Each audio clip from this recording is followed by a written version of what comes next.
Tea was 11 o'clock at night when Sama heard the sound for the first time. A scratching, like someone dragging a fingernail slowly across old wood. Sama looked up from his book and stared at the ceiling. It was an old house. Old houses made noises. That's what he told himself. He lowered his eyes back to the page. Sama had moved to the city 3 weeks ago. New job, new city, new rental. The house was cheap because it was old. 2 stories crammed into a narrow alley where daylight barely reached even in the afternoon.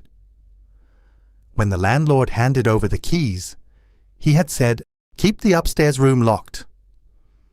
When Samar asked why, the man smiled and said, "Damp.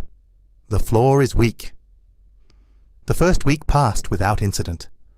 Samar went to work in the morning, came home in the evening, cooked dinner, and slept. The house was cold. It was June, blazing outside. But inside there was a strange, settled chill. Samar liked it. In the second week, he noticed the door. He was climbing the stairs when he saw it. A small dark brown door at the far end of the upper landing, padlocked from the outside.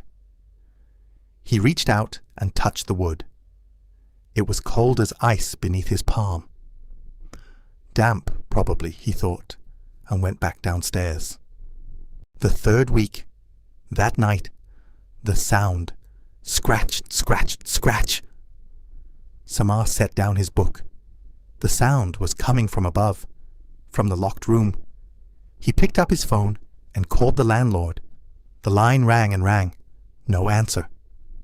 He sent a message. "There are noises coming from the upstairs room. Maybe an animal got in." No reply. Samar grabbed a torch from the kitchen drawer and climbed the stairs. He stood outside the door and pressed his ear to the wood. The scratching had stopped. But there was something else now, breathing, slow, shallow, coming from directly behind the door. Samar's heart seized. It is enough of my story. Like and subscribe this channel.